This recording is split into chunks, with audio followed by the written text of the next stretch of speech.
मनीषा सिंह आपका स्वागत करती हूं लिविंग 24 न्यूज में और आप देख रहे हैं आज की स्पेशल ब्यूरो रिपोर्ट। नमस्ते भैया, एकदम बढ़िया, फर्स्ट क्लास।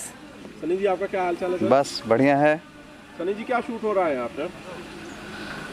अभी कल से हमारी फिल्म टिमटिम तारा यहाँ पे शूट हो रही है इस सेट पे, और हम लोगों ने 2 फिल्मों का मुहूर्त किया है जो मैंने दिया है आपको डिटेल्स।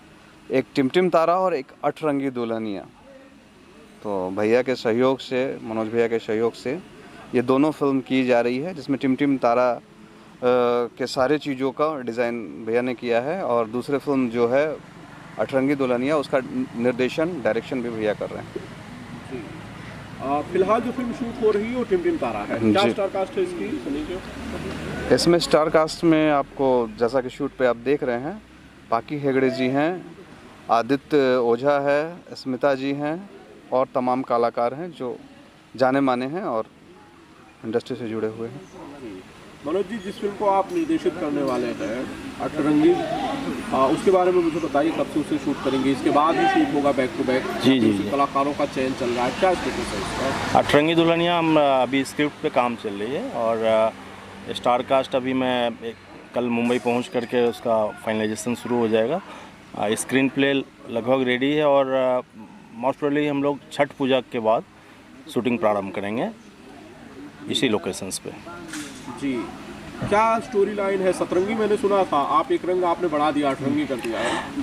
अभी आप देख रहे हैं टीवी पे दौर सास बहू ननद भौजाई देवर जेठानी, एक टेली फिल्मों का दौर चला हुआ है और पारिवारिक फिल्मों का एक वापसी हुई है।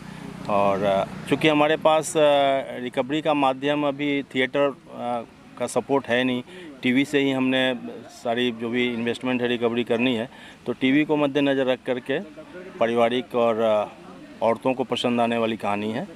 और एक रंग इसलिए बढ़ा दिया कि 7 रंग तो कई बार लोग दिखा चुके हैं, एक रंग ऊपर बढ़ा करके सनी जी जब प्रोडक्शन में आए हैं तो कुछ अच्छा करने के लिए अठरंगी दुल्हनिया हम लेकर आ रहे हैं।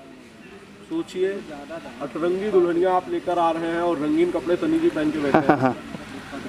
खैर सनी भाई, ये जो फिल्में हैं बेसिकली, इनके बारे में आपने तो पहले भी कई फिल्में की हैं, आप ज़रा बताइए कैसे शुरू हुआ ये कारवां, मनोज जी कैसे मिले और फिर ये टीवी के लिए फिल्में बनाने का कैसे सिलसिला शुरू हुआ?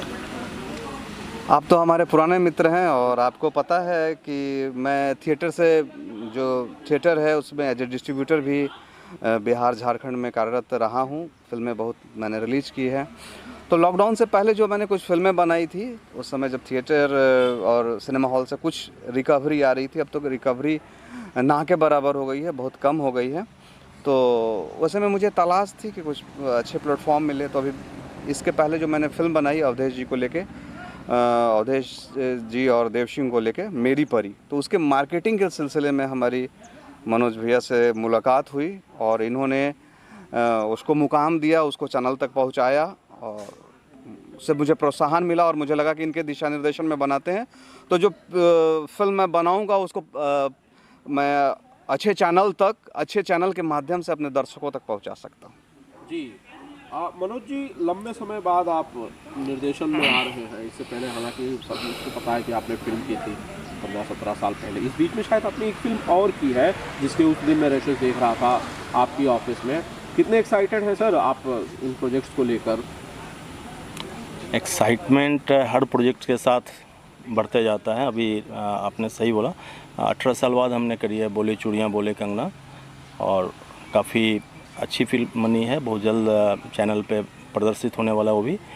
और बस एक्साइटमेंट प्रोजेक्ट बाई प्रोजेक्ट बढ़ते जाता है।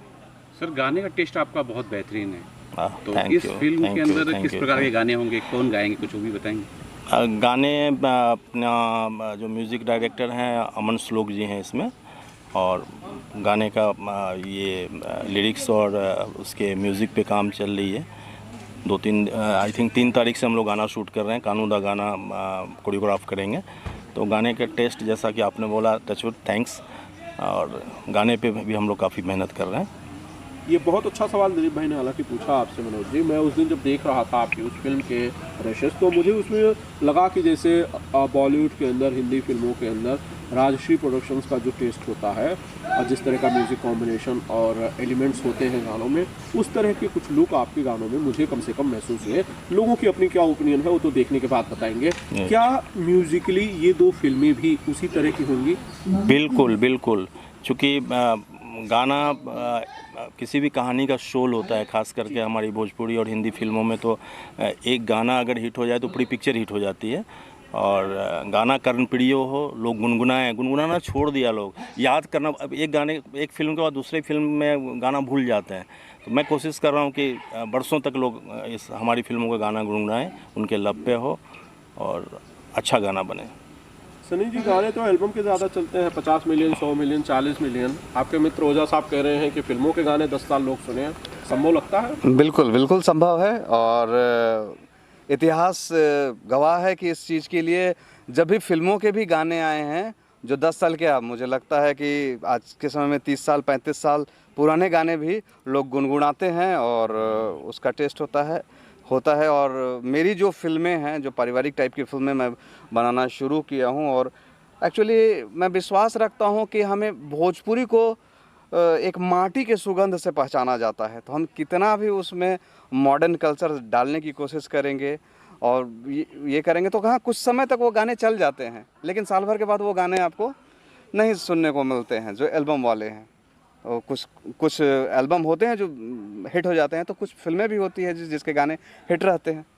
जी मनोज जी, अगर कोई टीवी के लिए फिल्म बनाना चाह रहा है, उसे ये लग रहा है कि भाई मुझे टीवी के लिए फिल्म बनानी चाहिए, जैसे थिएटर्स के जो हालात है बहुत अच्छे नहीं है, और मुझे नहीं लगता कि इस बात को लेकर किसी के कोई मतभेद होंगे, ये सब जानते हैं। अगर कोई टीवी के लिए फिल्म बनाना चाहता है तो किस तरह की फिल्म बनाए, क्योंकि आप इस मामले में काफ़ी अनुभवी हैं और टीवी के धुरंधर के तौर पर आप जाने जाते हैं। अब टीवी और थिएटर में बहुत ज़्यादा नहीं, फीचर फिल्म का थोड़ा कैनवास बड़ा होता है, टेली फिल्मों में कैनवास थोड़ा हमें छोटा करना पड़ता है, बट कंटेंट पे हमें काम करना है। टीवी के लिए जब भी हम काम करते हैं तो कंटेंट्स पे हम ज़्यादा टाइम देते हैं। अगर शूटिंग हमें 15 दिन में करनी है तो 3 महीना पेपर वर्क और स्टोरी लाइन पे हम काम करते हैं।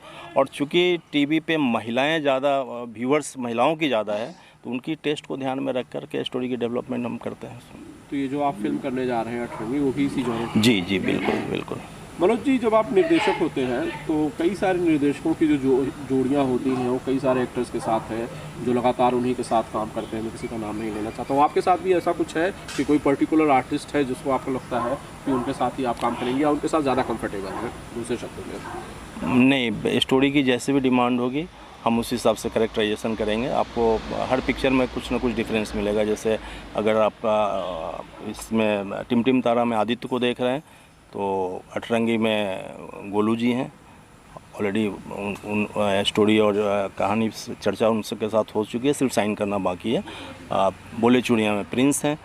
तो फिल्म और कैरेक्टर के हिसाब से हम काम करेंगे, ना कि कोई ग्रुप या टीम बनाना है कि हम चलो इसके साथ ही कंफर्टेबल हैं। वो आर्टिस्ट उस किरदार को अच्छा से जिए, अच्छा करे, पहली प्राथमिकता हमारी ये होती है। सनी भाई, ज़्यादातर मेकर्स आजकल यूपी शूट करते हैं। मुझे नहीं पता क्या उसके पीछे की वजह है, लेकिन आप तो यूपी नहीं शूट कर रहे हैं, आप पालघर शूट कर रहे हैं, मुंबई के करीब शूट कर रहे हैं। कोई खास वजह? खास वजह वैसा कुछ नहीं है। एक्चुअली क्या है, पालघर में अपना अच्छा लोकेशन है, मुंबई के नियर अबाउट है, हमारे फार्म हाउस है यहाँ पे, तो थोड़ी सुविधा है और तमाम आर्टिस्ट मुंबई में मिल जाते हैं, अवेलेबल होते हैं। तो मुझे कंफर्टेबल लगा इस स्टोरी के कारण, क्योंकि वो ऐसी स्टोरी है जिसके लोकेशन यहाँ अवेलेबल है। अगर आप कुछ वैसी कहानी शूट करना चाहते हो जिसमें बिहार और उत्तर प्रदेश का वो खुशबू दिखाना हो, तो आप यहाँ नहीं कर पाएंगे। वैसे गांव नहीं मिलेंगे, वैसे चीज़ें नहीं मिलेगी, तो फिर हमें जाना पड़ता है वहाँ। स्टोरी के डिमांड पर डिपेंड करता है। खैर, ये जो प्रोड्यूसर डायरेक्टर की जोड़ी है, ये 2 फिल्में जो आप लोग शुरू किए हैं, मैं समझ रहा हूँ ये तो शायद झांकी है, आगे भी कुछ और करने का प्लान जरूर है। बिल्कुल बिल्कुल बिल्कुल, बहुत कुछ किया जाएगा। और जब हमने किया है, कैमरे के आगे आपने सवाल किया है, हम सवाल का जवाब देते रहेंगे और आगे प्रोजेक्ट फिर करते रहेंगे। एक सर से मेरा सवाल रहेगा। सर, काफ़ी लंबा समय लगा आपको निर्देशन वापस आने के लिए, क्या कुछ कारण है? बड़े विस्तार में बताना पड़ेगा, लंबी स्टोरी हो जाएगी। 2005 में जब चलत मुसाफिर मोहलियो मैंने किया था तो उस समय कहीं ना कहीं वो दौर था, और आज भी है कि एज ए निर्देशक मुझे बहुत बड़ा फ्यूचर उस समय नहीं समझ में आया कि लंबे समय में एक डायरेक्टर का फ्यूचर भोजपुरी में बहुत अच्छा हो सकता है। पता नहीं वो भावना थी उस समय, अब वो चीज़ नहीं है तो फिर वापस हम आए। मनोज जी, आपने कई लोगों को लॉन्च किया था उस फिल्म से। जी। मनोज भाई चले गए, अच्छा बॉलीवुड स्टार बन रहा है। जी। लेकिन कई लोग नहीं चल पाए, कल्पना की बात है। जी। उनका करियर बतौर अभिनेत्री नहीं चल पाया। आप बिल्कुल सही बोल रहे हैं। बतौर अभिनेत्री हमें उस समय उनको लेने का भी और चयन करने का भी कोई ये नहीं थी, स्क्रिप्ट की डिमांड नहीं कह सकते हैं। और हमारे रिलेशंस इतने अच्छे थे, और प्रोड्यूसर सुधाकर जी बेचारे अब नहीं रहे हमारे बीच। लेकिन एक दौर था, ससुरा बड़ा पैसे वाला, दरोगा बाबू, आई लव यू, दोनों में सिंगर सुपरहिट पिक्चर को करवाने में उनका योगदान रहा। तो सुधाकर जी के दिमाग में कहने गया था कि मनोज, अगर हम सिंगर्स की चयन सबसे ज़्यादा करते हैं, जैसे दिनेश जी उस फिल्म में सिंगर, छैला बिहारी सिंगर, तो जब अभिनेत्री की बात आई तो वो एक टचवुड उनकी आत्मा को शांति था, वो जिद पे आ गए कि नहीं, कल्पना को ही हम लेते हैं। और आपकी पसंद कौन थी? कोई ना कोई अभिनेत्री होती जो अच्छा परफॉर्म करती, लेकिन कल्पना ने एक्ट बहुत अच्छा किया, बट ठीक है, एज अभिनेत्री उनको नहीं एक्सेप्ट किया पब्लिक ने, but as a singer she is great.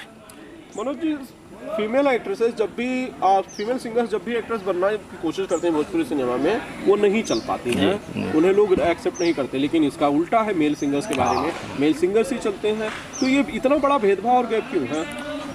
Female singer में मुझे लगता है कि अब 2000 से लेकर के 2023 तक बहुत सिंगर्स ने अप्रोच नहीं किया, बट अगर उसी दौर में आप देखें, अक्षरा सिंह काफ़ी कामयाब हैं और अच्छी अभिनेत्री भी हैं, अच्छी सिंगर भी हैं, उनको लोगों ने सराहा है, पब्लिक ने भी सराहा है। अक्षरा सिंह एक्ट्रेस पहले है, सिंगर बाद एक्ट्रेस पहले हैं, सिंगर बाद, सही बात है। लोगों की बात कर रहा हूँ, जैसे प्रियंका सिंह, राइट, अंतरा सिंह प्रियंका, शिल्पी राज, ये सब सिंगर है, लेकिन इनमें से कोई एक्टर नहीं बन पाता। हाँ, ये विरोधाभास है। इस पे आपने प्रश्न किया, लेकिन कभी हमने इस एंगल से सोचा नहीं, और मुझे लगा कभी female singers as an actress approach नहीं करी प्रॉपर, कहीं ना कहीं अप्रोच की भी कमी है, ये भी रीज़न हो सकता है। खैर, मैं इसमें अलग से आपसे एक डिटेल चर्चा करूंगा। बहुत बहुत शुक्रिया। अच्छा, मैं एक सवाल सर से ले लेना चाहता हूँ। सर, जरा दर्शकों को बताइए कि आज जो शूटिंग हो रही है, क्या कुछ सीन चल रहा है, थोड़ा सा दर्शकों को बता सकें। अभी ये हम जो शूट कर रहे हैं, इसमें पाकी हेगड़े जी हैं और आदित्य ओझा हैं और हमारे सुजान सिंह जी हैं। तो जो ये सीन चल रहा है, ये इनके बंगले का है। इन्होंने एक जज का रोल किया है उसमें, और उनके बंगले पे कुछ वैसी गतिविधियां हैं जिसको लेकर ये सीन की जा रही है। पाकी जी एक कर्तव्यनिष्ठ, ऑनेस्ट जज की भूमिका में है, और उनका बेटा आदित्य रोल कर रहे हैं उनके बेटा का, और उनसे एक समझिए कि अनएक्सीडेंटल एक्सीडेंट हो जाता है, और उन पे गंभीर आरोप लगती है, और वो पुलिस के हिरासत में होते हैं। और जो सुजान जी हैं वो एक कंप्लेन लेकर आए हैं कि तुमने मेरे बच्चे के खिलाफ तो फैसला दिया था, आज तुम्हारा ही बेटा कल्प्रिट है, मुजरिम है, तुम कैसा फैसला करोगे। उस तरह की चीज़ों पे शूट चल रहा है। सवाल मेरा है कि पूरा शेड्यूल यहाँ ही शूट हो जाएगा कि कहीं और फिर नेक्स्ट शेड्यूल लग रहा है, जरा दर्शकों को भी बता दें। हम 2-3 दिन बॉम्बे करने वाले हैं, 2 से 3 कुछ डिमांड है स्टोरी की जो हम यहाँ नहीं कर सकते हैं, उनके लिए हमें प्रॉपर स्टूडियो में जाना पड़ेगा। तो 2 दिन या 3 दिन, शायद 2 से 3 दिन बॉम्बे से। बहुत बहुत शुक्रिया। Thank you. आप दोनों को शुक्रिया। Thank you.